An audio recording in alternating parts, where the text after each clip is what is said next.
Hello everyone, welcome back to my channel. मैं हूं पूर्णिमा सिंह। आप सभी का स्वागत करती हूं कॉमर्स एट ईस्ट क्लासेस में।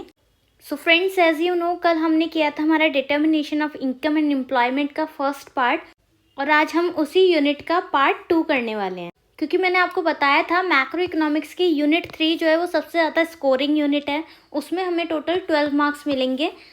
तो ये 12 मार्क्स हमें कैसे भी स्कोर करने हैं, ठीक है। तो कल के लेक्चर में हमने यूनिट 3 के मोस्ट इंपॉर्टेंट क्वेश्चन काफ़ी सारे कवर कर लिए थे, जिसमें हमने investment multiplier, inflationary deflationary gap, fiscal and monetary policy, इनसे रिलेटेड मोस्ट इंपॉर्टेंट क्वेश्चन किए थे। तो अगर आपने कल वाला पार्ट नहीं देखा है यूनिट 3 का, तो प्लीज़ उसको ज़रूर देख लीजिएगा। बाकी मैं डिस्क्रिप्शन में उसका लिंक दे दूँगी आपको, तो आप पार्ट 1 वहाँ से अपना कंप्लीट कर सकते हैं। उसमें और आज की वीडियो में मिला के मोस्ट इंपॉर्टेंट क्वेश्चन आपके सारे यूनिट 3 के कवर हो जाएंगे। तो उसको करना बिल्कुल भी मत भूलना, बिल्कुल भी स्किप मत करना उस वीडियो को। और अगर आप चैनल पर नए हैं तो पहले ही चैनल को सब्सक्राइब कर लीजिए और बेल आइकन प्रेस कर लीजिए, ताकि जितने भी आने वाले नोटिफिकेशन है वो सभी आपको मिलते रहें। क्योंकि अभी हम मैक्रो इकोनॉमिक्स की रिवीजन क्लास ले रहे हैं, उसके बाद इंडियन इकोनॉमी की भी रिवीजन क्लास चलेगी। और MCQ सीरीज मैंने आपकी पहले ही ले ली है। मैक्रो और इंडियन इकोनॉमिक्स दोनों के MCQs मैंने आपको अच्छे से करा दिए हैं, और बहुत जल्दी मैं आपकी मैक्रो इकोनॉमिक्स की 1 शॉट MCQ सीरीज तैयार कर दूंगी, तो वो भी आपको चैनल पर मिल जाएगी, ठीक है। तो चलिए स्टार्ट करते हैं हम आज के इंपॉर्टेंट क्वेश्चंस हमारे। तो सबसे पहले हम रिवाइज कर लेते हैं हमने कल क्या क्या पढ़ा था, ठीक है। तो उनसे रिलेटेड क्वेश्चंस देखते हैं। तो देखिए, कुछ क्वेश्चंस लेकर आई हूँ मैं आपके। जो भी टॉपिक्स हमने कल कवर करे हैं, मैंने आपको बताया था कि ये सारे इंपॉर्टेंट क्वेश्चंस हैं, उन्हें अच्छे से एक्सप्लेन भी किया था। इन्वेस्टमेंट मल्टीप्लायर और excess demand, deficit demand, inflationary gap, deflationary gap को किस तरीके से करेक्ट करते हैं through monetary and fiscal policy. तो आपको वो सब कवर करना है, तो आप पार्ट 1 ज़रूर देख लीजिएगा। मैंने आपको बताया था क्वेश्चन जो होगा वो आपसे डिफरेंट वे में भी पूछा जा सकता है, बट आपको कॉन्सेप्ट क्लियर होना चाहिए कि इन्वेस्टमेंट मल्टीप्लायर क्या है, मनी सप्लाई क्या है, इन्फ्लेशनरी डिफ्लेशनरी गैप क्या है, किन कंपोनेंट से वो सब करेक्ट होता है, ठीक है। तो वो सारे कॉन्सेप्ट की पकड़ मैंने आपको करा दी है। अब क्वेश्चन को देख के आपको समझना है कि इसमें आपको कौन सा टॉपिक लिखना है। तो अब देखिए, क्वेश्चन है हमारा, state whether the following statement is true और फॉल्स। तो एक क्वेश्चन आपका ट्रू और फॉल्स का बन गया। ये प्रीवियस ईयर का एक क्वेश्चन है। Like margin requirement is raised by the central bank to increase money supply. तो हमने कल की क्लास में मार्जिन रिक्वायरमेंट के बारे में अच्छे से पढ़ा था, मैंने एग्जाम्पल से समझाया था आपको। तो स्टेटमेंट ये है कि मार्जिन रिक्वायरमेंट रेज कर दी जाती है सेंट्रल बैंक के through to increase money supply. तो मनी सप्लाई को जब इंक्रीज करना होता है, तो क्या सेंट्रल बैंक मार्जिन रिक्वायरमेंट को रेज करती है?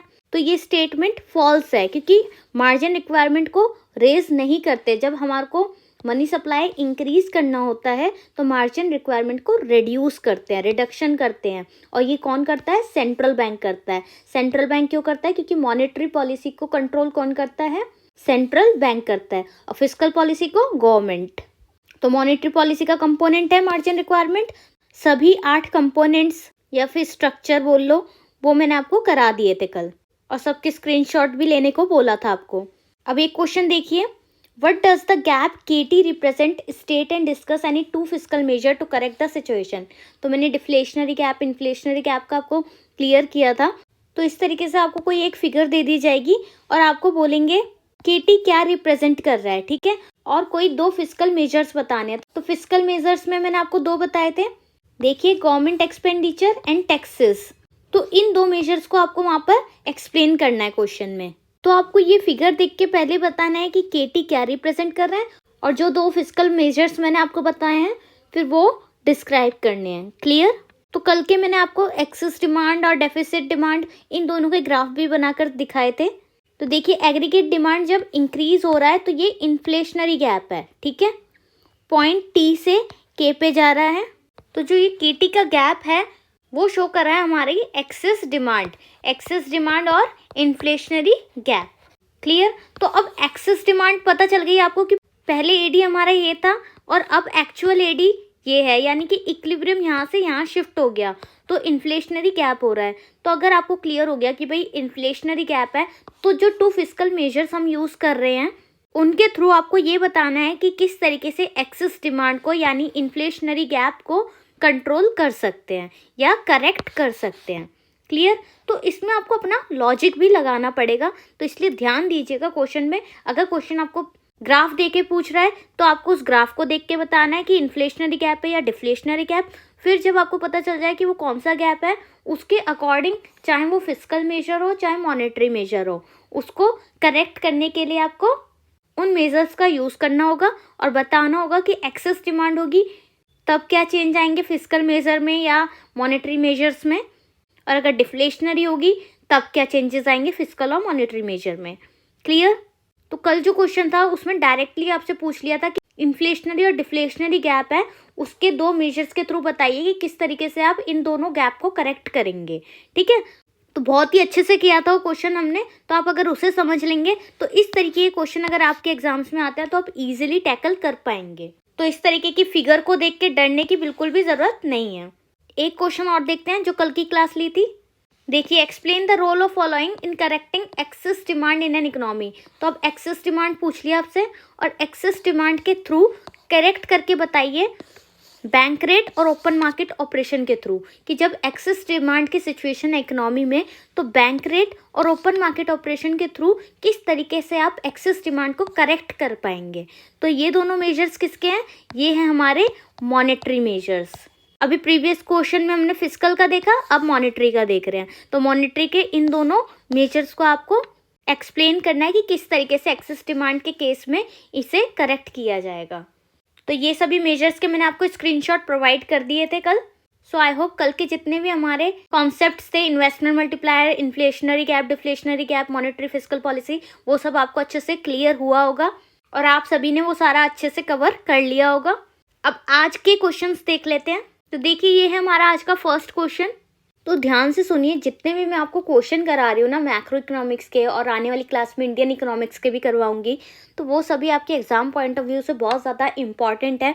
मैंने प्रॉपरली आपका इकोनॉमिक्स के पेपर को एनालाइज करके फिर आपको बता रही हूँ कौन से क्वेश्चन है जो पिछले कई सालों से रिपीट होते आ रहे हैं। तो प्लीज़ इन सबको अच्छे से करके जाइएगा, क्योंकि आपको और कोई भी एजुकेटर नहीं बताएगा कि किस तरीके की प्रेजेंटेशन आपको अपने आंसर की रखनी है और किस तरीके से एक क्वेश्चन को आपको घुमा के डिफरेंट तरीकों से पूछा जा सकता है। तो मैं आपको यहाँ पर सब कुछ सिखा रही हूँ, क्वेश्चन किस तरीके से चेंज होकर आ सकता है, आंसर की प्रेजेंटेशन कैसी होनी चाहिए, एग्जामिनर आंसर कैसा मांगता है, तो वो सब हम साथ साथ कवर कर रहे हैं। तो बिना देर करे आज का क्वेश्चन देखते हैं हम। Relationship between average propensity to consume and average propensity to save, यानी एपीसी और एपीएस का रिलेशनशिप बताना है। Can the value of APC be greater than 1? क्या एवरेज प्रोपेंसिटी टू कंज्यूम की वैल्यू 1 से ज़्यादा होती है? Give reason for your answer. तो सबसे पहले आपको रिलेशनशिप पूछा है, तो आप एपीसी और एपीएस दोनों में रिलेशन बताएंगे। तो पहले एपीसी की डेफिनेशन देंगे। It refers to the ratio of aggregate consumption expenditure to aggregate income. तो एग्रीगेट कंजप्शन और एग्रीगेट इनकम के बीच का रेशियो होता है एपीसी। ओके, तो APC is equals to consumption upon में इनकम। ये फॉर्मूला आपको आफ्टर डेफिनेशन ज़रूर लिखना है ताकि आप क्लियर कर सको कि एपीसी एग्जैक्टली है क्या। ठीक है, तो एवरेज प्रोपेंसिटी टू कंज्यूम की बात कर रहा है तो कंजप्शन ऊपर आएगा, और कंजप्शन हम कब कर पाते हैं? जब हमारे पास कुछ इनकम होती है, तो इनकम नीचे आएगी। ठीक है, जब कंज्यूम की बात कर रहे हैं तो कुछ कंजप्शन कर रहे होंगे, और कंजप्शन कब करेंगे? जब हमारे पास इनकम होगी। तो ये हुआ हमारा एपीसी का फॉर्मूला। वहीं बात करें एपीएस की, एवरेज प्रोपेंसिटी टू सेव, तो उसमें रेशियो होता है हमारा सेविंग और एग्रीगेट इनकम का। अब देखिए, प्रोपेंसिटी टू सेव की बात कर रहे हैं तो सेविंग्स आ जाएगी। सेविंग्स कब करेंगे हम? जब हमारे पास कुछ इनकम होगी। ठीक है, तो सेविंग्स अपॉन में income is APS, average propensity to save. तो पहले आपने डेफिनेशन दी, देन आपने उसका फॉर्मूला बताया, फिर आपने एपीएस की डेफिनेशन दी, उसका फॉर्मूला बताया। अब आपसे पूछा गया है कि ग्रेटर देन 1 होता है कि नहीं होता। तो the sum of APC and APS is always 1। तो हमने बता दिया कि भाई दोनों को जब हम सम करते हैं एपीसी का और एपीएस का, तो वो किसके इक्वल होता है? 1 के इक्वल होता है। सो उसको भी आप यहाँ पर शो कर देंगे कि APC plus APS is equals to 1। तो जो आप लिख रहे हैं उसी को तो यहाँ पे इम्प्लीमेंट करके दिखाना है, तो कौन सी बड़ी बात है। ये जो तरीका है, ये जो प्रेजेंटेशन है, इसके थ्रू ही आपको मार्क्स मिलेंगे। तो इस तरीके से डेफिनेशन लिखिए, देन उसको इम्प्लीमेंट करके दिखाइए, तो इजीली आपको मार्क्स मिल जाएंगे। तो the value of APC can be greater than 1 because at low level of income, यानी जब लेवल ऑफ इनकम लो होगा, कम होगा, तो लो लेवल ऑफ इनकम के टाइम पे कंजप्शन जो होगा वो मोर देन इनकम होगा। For example, if the income is 1000, यानी 1000 हमारी इनकम है और हम कंजप्शन कर रहे हैं 1200 का। सो APC अगर हम निकालेंगे, एवरेज प्रोपेंसिटी टू कंज्यूम, क्योंकि हमारे को इनकम दे रखी है और कंजप्शन दे रखा है, तो APC का फॉर्मूला क्या होता है हमारा, कंजप्शन अपॉन में इनकम। तो कंजप्शन कितना है 1200, इनकम हमारी है 1000, तो 1200 अपॉन में 1000 is equals to 1.2 which is greater than 1। तो 1 से ज़्यादा आ रहा है ना, तो APC plus APS is equals to 1, hence proved. तो कितनी आसानी से आप सभी ने बता दिया कि हाँ भाई सही बात है कि average propensity to consume greater than 1 होता है। क्लियर? तो एग्जाम्पल देना बिल्कुल भी मत भूलिएगा। अगर आप एग्जाम्पल देते हैं तो एग्जामिनर को समझ आएगा कि आपको पूरी नॉलेज है इस कॉन्सेप्ट की, तो वो आपको प्रूफ करना है कि हाँ भाई हमें पूरी नॉलेज है, और उसको इसलिए इस तरीके से ही लिख कर आना है। आगे चलते हैं।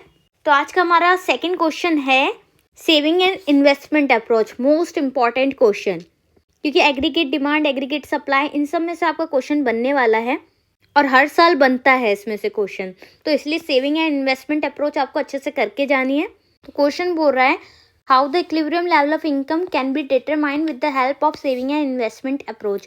तो सेविंग एंड इन्वेस्टमेंट अप्रोच, यानी आपको बता भी दिया है कि सेविंग और इन्वेस्टमेंट अप्रोच आपको यूज करनी है। सेविंग एंड इन्वेस्टमेंट का फिगर बना लेंगे। देखिए यहाँ पर प्लॉट करेंगे इसे, एक्स एक्सिस पे आपका इनकम और आउटपुट आएगा, वाई एक्सिस पे सेविंग एंड इन्वेस्टमेंट आएगी। जो हमारी सेविंग्स होती है वो एक्स एक्सिस से नीचे से आती है और वाई एक्सिस से टच होते हुए आती है, ठीक है। और वहीं बात करें हम इन्वेस्टमेंट की, तो इन्वेस्टमेंट हमारी हॉरिजॉन्टल होगी, तो इसमें कुछ चेंजेस नहीं होते इन्वेस्टमेंट में। तो जहाँ पर सेविंग और इन्वेस्टमेंट एक दूसरे को इंटरसेक्ट करेगी वो पॉइंट हमारा इक्विलिब्रियम पॉइंट होगा। अब थ्योरी के थ्रू समझते हैं इसे। Saving is a function of income. सबसे पहली बात, सेविंग जो है वो फंक्शन किसका है, इनकम का, क्योंकि अभी मैंने आपको बताया जब इनकम होगी तभी हम कंजप्शन कर पाएंगे और तभी हम सेविंग्स कर पाएंगे। तो सेविंग किसका फंक्शन है, वाई का, Y is our income. Saving is positively related to income. तो सेविंग और इनकम का जो रिलेशन है वो पॉजिटिव रिलेशन है, क्योंकि जैसे ही इनकम इंक्रीज होगी वैसे ही सेविंग भी इंक्रीज होगी। अगर आज मैं 1000 रुपये कमा रही हूँ और उसमें से 500 सेव कर रही हूँ और अगले महीने में 2000 कमाती हूँ तो उसमें से 1000 रुपये सेव करती हूँ, ठीक है। तो जैसे ही हमारी इनकम इंक्रीज हुई हमारी सेविंग का लेवल भी इंक्रीज हो गया, इसलिए ये पॉजिटिव रिलेशन होता है सेविंग और इनकम के बीच में। इसलिए जो सेविंग का कर्व है वो अपवर्ड स्लोपिंग है। देख रहे हो, फिगर के साथ साथ आपको सारी थ्योरी भी क्लियर हो रही है, इसलिए फिगर जरूर बनाना। पहले आपको उसकी डेफिनेशन वगैरह देनी है, एक्सप्लेन करना है और फिर नीचे उसके ग्राफ बना के दिखाना है, या साइड में ग्राफ बना दीजिएगा, उसके साथ साथ आप उसको एक्सप्लेन करते जाना। So at very low level of income saving can be negative. अगर इनकम का लेवल लो है तो सेविंग क्या है, नेगेटिव हो सकती है, क्योंकि इनकम इतनी नहीं है तो सेविंग क्या करेंगे, नहीं करेंगे, तो सेविंग उस टाइम पे नेगेटिव होगी। जब लेवल ऑफ इनकम हमारा बहुत कम होता है उस टाइम पे हमारा जो कंजप्शन होता है वो इनकम से ज़्यादा होता है, यानी जितना हम कमा नहीं रहे उतना कंज्यूम कर लेते, उतना कंजप्शन पे खर्च कर देते हैं। And there can be dissaving in the economy. तो उस टाइम पे जब हमारी इनकम इतनी नहीं है और हम कंजप्शन ज़्यादा कर रहे हैं तो हमारी सेविंग्स क्या होगी, वो नेगेटिव में चली जाएगी, उसे क्या बोलेंगे हम, डिस सेविंग्स। ओके, तो देखिए ये जो पार्ट है हमारा वो क्या है, डिस सेविंग्स है। इन्वेस्टमेंट को हम ऑटोनोमस इन्वेस्टमेंट बोलते हैं, क्योंकि जो इतना स्पेस है वो ऑटोनोमस इन्वेस्टमेंट कहलाता है हमारा, ठीक है। तो इन्वेस्टमेंट हमारा ऑटोनोमस होता है और इन्वेस्टमेंट का हमारा हॉरिजॉन्टल लाइन होती है parallel to X axis. In the diagram point E is the equilibrium point where S is equals to I. जहाँ पर एस इक्वल होता है आई के, वो हमारा पॉइंट ई होता है जो हमारा इक्विलिब्रियम कहलाता है। At this point the amount of money withdraw from the economy is equal to the amount of money injected into the economy at the level A D is equals to A S in the economy. तो इस point पे क्या होता है, हमारा जो aggregate demand होता है वो इक्वल हो जाता है एग्रीगेट सप्लाई के, यानी जितनी हम डिमांड कर रहे हैं उतनी ही हम एग्रीगेट सप्लाई भी कर रहे हैं। तो जो भी इकोनॉमी में पैसा इंजेक्ट हुआ उतना ही अमाउंट विड्रॉल भी हो गया, ठीक है। देखिए amount of money withdrawn from the economy is equal to the amount of money injected. Clear हुआ? आगे चलते हैं। अब ये दोनों तरीके बता रखे हैं, जब सेविंग ज़्यादा होती है इन्वेस्टमेंट से और जब इन्वेस्टमेंट ज़्यादा होती है सेविंग से, ठीक है। तो इसको पढ़ लीजिएगा। बाकी आपको जो फिगर है वो मैंने अच्छे से समझा दी है, किस तरीके से इन्हें प्लॉट कर रखा है वो सब भी समझा दिया है। दोनों केसेस आप पढ़ के जाइएगा, अगर सेविंग ज़्यादा है इन्वेस्टमेंट से या फिर इन्वेस्टमेंट ज़्यादा है सेविंग से। तो समझ आया किस तरीके से इक्विलिब्रियम लेवल ऑफ इनकम बता सकते हैं हम सेविंग एंड इन्वेस्टमेंट अप्रोच के थ्रू। तो जहाँ पर इक्विलिब्रियम हो गया हमारा, वहाँ एग्रीगेट डिमांड एग्रीगेट सप्लाई के इक्वल हो गई है। नेक्स्ट क्वेश्चन करते हैं आज का। Question is explain the derivation of saving curve from consumption curve. तो आपको डेरिवेशन बतानी है सेविंग कर्व की फ्रॉम कंजप्शन कर्व। तो क्वेश्चन आपसे ये भी पूछ सकता है कि कंजप्शन कर्व की डेरिवेशन बताइए फ्रॉम सेविंग कर्व, यानी उल्टा, ठीक है। तो फिलहाल सेविंग कर्व की बतानी है हमें कंजप्शन कर्व के साथ डेरिवेशन। ये हमारा कंजप्शन कर्व है, तो पहले आपको इसकी भी डेफिनेशन देनी है, फिर आपको कंजप्शन कर्व और सेविंग कर्व दोनों साथ में बनाने हैं। मैंने यहाँ पर कंजप्शन कर्व इसलिए बना रखा है क्योंकि थ्योरी मेरी इधर ही आई है, हॉरिजॉन्टल शीट्स होने की वजह से प्रॉपरली आपका फिगर अच्छे से आ नहीं पाता, इस वजह से मैंने आपका कंजप्शन कर्व का फिगर यहाँ पर मेंशन कर दिया है। बाकी सेविंग कर्व और कंजप्शन कर्व आपके ऊपर नीचे बनेंगे, ठीक है। कंजप्शन कर्व पहले और फिर सेविंग कर्व नीचे बनेगा। मैं अभी दिखाऊंगी कैसे बनेगा, अभी इसे आगे और एक्सप्लेन करेंगे। तो सबसे पहले देखिए, as we know that y is equals to C plus S. हमें पता है जो इनकम होती है वो कंजप्शन और सेविंग का समीशन होता है, ठीक है। जितना हम कमाते हैं उससे हम कुछ का कंजप्शन करते हैं और कुछ की सेविंग करते हैं। तो consumption plus saving is equals to income. तो इसका मतलब क्या है, जो कंजप्शन और सेविंग है वो मिलकर क्या बनाते हैं, इनकम बनाते हैं। तो इसलिए कंजप्शन कर्व और सेविंग कर्व जो है वो कॉम्प्लीमेंट्री कर्व्स हैं। तो जब कंजप्शन कर्व और सेविंग कर्व कॉम्प्लीमेंट्री कर्व है तो ये पॉसिबल है कि हम सेविंग कर्व को और कंजप्शन कर्व को ड्राइव कर सकें और कंजप्शन कर्व को सेविंग कर्व के साथ भी ड्राइव कर सकें, ठीक है। So let us drive saving curve from consumption curve. तो सबसे पहले हम करते हैं सेविंग कर्व और कंजप्शन कर्व को डेरिव, ठीक है। तो इसका डेरिवेशन देखते हैं। देखिए कंजप्शन कर्व का पहले हम ग्राफ बनाएंगे, जहाँ पर एक्स एक्सिस पे हम इनकम को लेंगे और वाई एक्सिस पे कंजप्शन को लेंगे। फिर उसके बाद ड्रॉ करेंगे कंजप्शन कर्व सी। तो यहाँ से हमने कंजप्शन कर्व ड्रॉ किया, क्योंकि कंजप्शन कर्व को हम यहाँ से क्यों ड्रॉ कर रहे हैं, क्योंकि जब हमारी इनकम 0 होती है उस टाइम पे भी हमारा कंजप्शन होता है, जिसे हम क्या कहते हैं, ऑटोनोमस कंजप्शन, ठीक है। ये ऑटोनोमस कंजप्शन का सिंबल है। जब सी के ऊपर बार होता है तो वो ऑटोनोमस कंजप्शन होता है। तो ओ सी जो है वो हमारा ऑटोनोमस कंजप्शन है, O and C is autonomous consumption. और 45 डिग्री की जो लाइन दिख रही है ओ वाई, वो रिप्रेजेंट करता है हमारी इनकम कर्व को। जो यहाँ से 45 डिग्री की लाइन बनती है वो हमारी इनकम कर्व होती है। क्लियर? ये इनकम कर्व है, ये कंजप्शन कर्व है और ये हमारा ऑटोनोमस कंजप्शन है, क्योंकि जब इनकम हमारी 0 होगी उस वक्त भी हमारा कुछ ना कुछ कंजप्शन होता है, जिसे हम ऑटोनोमस कंजप्शन कहते हैं। तो जिस पॉइंट पे कंजप्शन कर्व और इनकम कर्व इंटरसेक्ट होते हैं वो हमारा ब्रेक इवन पॉइंट होता है। तो इस पॉइंट पे हमारा इक्विलिब्रियम बन रहा है, क्योंकि जो कंजप्शन कर्व है वो इंटरसेक्ट कर रहा है हमारे इनकम कर्व को एट पॉइंट ई। ओके, सो ई हमारे यहाँ रिप्रेजेंट कर रहा है ब्रेक इवन पॉइंट को। ब्रेक इवन पॉइंट कब होता है, जब कंजप्शन हमारा इक्वल हो जाता है हमारे इनकम के, तो वो पॉइंट हमारा ब्रेक इवन पॉइंट होता है। उस सिचुएशन में जो हमारा एवरेज प्रोपेंसिटी टू कंज्यूम होता है वो 1 के इक्वल होता है। This point consumption is equal to income. Clear हुआ? जब आपको डेरिवेशन देनी है सेविंग कर्व और कंजप्शन कर्व की, तो जब वो इंटरसेक्ट करेंगे तो वो एक पॉइंट बनाएंगे जिसे हम ब्रेक इवन पॉइंट बोलते हैं। और ब्रेक इवन पॉइंट पे कंजप्शन जो होता है वो हमारी इनकम के इक्वल होता है और जो एवरेज प्रोपेंसिटी टू कंज्यूम होता है वो 1 के इक्वल होता है। यही सब हमने इस थ्योरी में समझा रखा है। अब देखिए, मैंने आपको कहा था ना कंजप्शन कर्व और सेविंग कर्व दोनों को साथ में बनाना है, तो इस तरीके से बनाना है। एक्स एक्सिस और वाई एक्सिस पे दोनों सिमिलर लेना है, इनकम और कंजप्शन। तो कंजप्शन कर्व तो मैंने आपको समझा दिया, अब यहाँ पर सेविंग कर्व को भी समझा दूंगी। जब इनकम का लेवल हमारा 0 होता है, यानी हम कुछ भी अर्न नहीं कर रहे हैं, उस टाइम पे ओसी होता है हमारा ऑटोनोमस कंजप्शन। मैंने आपको बताया कि 0 लेवल पे भी जब हम कंजप्शन करते हैं उसे ऑटोनोमस कंजप्शन कहते हैं। तो जब 0 लेवल इनकम होगा उस टाइम पे जो हमारी सेविंग्स होगी वो ओएस होगी, ओएस, क्योंकि उस टाइम पे भी ऑटोनोमस कंजप्शन हो रहा है, तो उस वजह से हमारी जो सेविंग्स होगी वो नेगेटिव चली जाएगी। और उन नेगेटिव सेविंग्स को भी पीछे मैंने समझाया था क्या बोलते हैं, डिस सेविंग्स। क्लियर? तो सेविंग कर्व स्टार्ट हो रहा है from point S on the negative Y axis. तो वाई एक्सिस से स्टार्ट हो रहा है, नेगेटिव से स्टार्ट हो रहा है हमारा सेविंग कर्व, क्योंकि जीरो लेवल ऑफ इनकम पर हमारी जो सेविंग होती है वो नेगेटिव होती है। तो इतना तो समझ आ गया होगा, जब हम कुछ इनकम अर्न नहीं कर रहे हैं, जीरो इनकम अर्न कर रहे हैं, उस टाइम पे जो हमारी सेविंग होगी वो नेगेटिव होगी और जो हमारा कंजप्शन होगा वो पॉजिटिव होगा। ठीक है, ये समझाने के लिए बता रही हूँ, बस लिखना नहीं है इसे, बस दिमाग में बिठाना है कि इनकम जीरो है तो सेविंग नेगेटिव होगी और कंजप्शन पॉजिटिव होगा, क्योंकि कंजप्शन तो हम तब भी करेंगे, इसलिए उसे ऑटोनोमस कंजप्शन कहते हैं।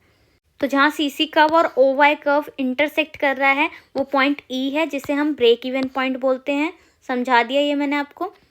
तो इस पॉइंट पे सी जो है वो इक्वल हो रहा है हमारे वाई के, कंजप्शन जो है इनकम के इक्वल हो रहा है, तो इसलिए ब्रेक इवन पॉइंट बन रहा है हमारा। ए पी सी वहाँ पर इक्वल हो जाएगा 1 के, average propensity to consume is equals to 1 and saving is equals to 0। Saving हमारी क्या हो जाएगी? 0 हो जाएगी, यानी ए पी एस जो है वो हमारा 0 हो गया है। Average propensity to save 0 and average propensity to consume is equals to 1।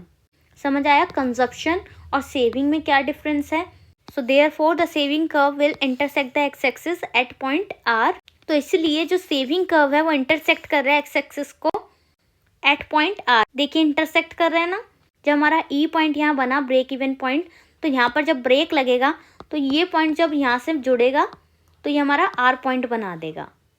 तो इन पॉइंट्स को आपको ज्वाइन करके दिखाना है एस एंड आर को and extend it further to get the saving curve, और इसको आगे को बढ़ा देना है ताकि हमें सेविंग कर्व मिल जाए। ठीक है, तो पहले सेविंग्स हमारी नेगेटिव जा रही थी, फिर यहाँ जाके पॉजिटिव हो गई। इनकम हमारा 45 डिग्री बनेगा और कंजप्शन हमारा ऑटोनोमस होता है, इसलिए बीच में से जाएगा। ठीक है, और इस पॉइंट पर हमारा ब्रेक इवन पॉइंट होगा। एपीसी 1 के इक्वल होगा, एपीएस 0 के इक्वल होगा, क्योंकि हम सेविंग कुछ नहीं कर पा रहे हैं पर कंजप्शन कर पा रहे हैं, इसलिए कंजप्शन 1 है और सेविंग्स हमारी 0 है। सो आई होप आप सभी को बहुत अच्छे से सेविंग एंड कंजप्शन के बीच का डेरिवेशन समझ आया होगा। और एक बार ये पढ़ लीजिएगा, ये कंजप्शन और सेविंग कर्व के बीच का डेरिवेशन है, तो ये भी आपको क्लियर हो जाएगा, क्योंकि मैंने बहुत अच्छे से आपको सेविंग एंड कंजप्शन कर्व का डेरिवेशन समझा दिया है। तो इसी के साथ हमारी यूनिट 3 के मोस्ट इंपॉर्टेंट क्वेश्चंस कंप्लीट होते हैं। अब देखिए एक क्वेश्चन आप एग्रीगेट डिमांड का भी कर लीजिएगा। एग्रीगेट डिमांड में जो हमारे कंपोनेंट्स होते हैं सी प्लस आई प्लस जी प्लस एक्स माइनस एम, ये तो मैंने आप सभी को अच्छे से करवा रखा है, सबको पता होगा सी आई जी एक्स माइनस एम क्या होता है। अभी पूछा तो नहीं गया प्रीवियस ईयर्स में, बट फिर भी मैं एक बार बोल रही हूँ कि इसकी रीडिंग करके जाना। एग्रीगेट डिमांड की डेफिनेशन देख लीजिएगा कि इसकी डेफिनेशन क्या है, उसे एक्सप्लेन करना आना चाहिए। फिर इसके जो कंपोनेंट्स हैं कंजप्शन, इन्वेस्टमेंट, ठीक है, तो इन सबको थोड़ा सा एक्सप्लेन करना देख लेना, क्योंकि क्वेश्चन बन सकता है। ध्यान से सुनिए, explain aggregate demand and it's components. तो कंपोनेंट्स अगर आपसे पूछते हैं तो आपको इन सारे कंपोनेंट्स को एक्सप्लेन करना होगा। Consumption, investment, government expenditure and net exports, यानी एक्सपोर्ट माइनस इंपोर्ट्स। क्लियर? सो उम्मीद करती हूँ आप सभी को आज की क्लास अच्छी लगी होगी। अगर क्लास अच्छी लगी है तो प्लीज़ वीडियो को लाइक कीजिएगा और चैनल पर नए हैं तो सब्सक्राइब कीजिएगा, चैनल को बेल आइकन प्रेस कर लीजिएगा, ताकि जितनी भी आने वाली इंपॉर्टेंट क्लासेस आपको मिलने वाली है उन सब के नोटिफिकेशन आप तक इजीली पहुंच पाएँ। और बहुत जल्दी मैं बिजनेस स्टडी पर भी मोस्ट इम्पॉर्टेंट क्वेश्चंस की सीरीज लेकर आऊँगी, क्योंकि स्टूडेंट्स की डिमांड है कि बिजनेस स्टडी के भी मोस्ट इम्पॉर्टेंट क्वेश्चन प्रोवाइड करूँ, तो उस पर भी मोस्ट इम्पॉर्टेंट क्वेश्चन की सीरीज़ में एक बनाऊँगी। क्लासेस लेना मत भूलिए और ज़्यादा से ज़्यादा अपने फ्रेंड्स तक वीडियो को शेयर कीजिए, ताकि वो सब भी इस क्लास का बेनिफिट ले पाएँ। कल हम करेंगे मोस्ट इम्पॉर्टेंट क्वेश्चन यूनिट 4 के government budget and the economy के, तो क्लास लेना ना भूलें। इसी तरह हम पढ़ेंगे और करेंगे अपने टारगेट को achieve. Bye bye, take care and all the best for your exams.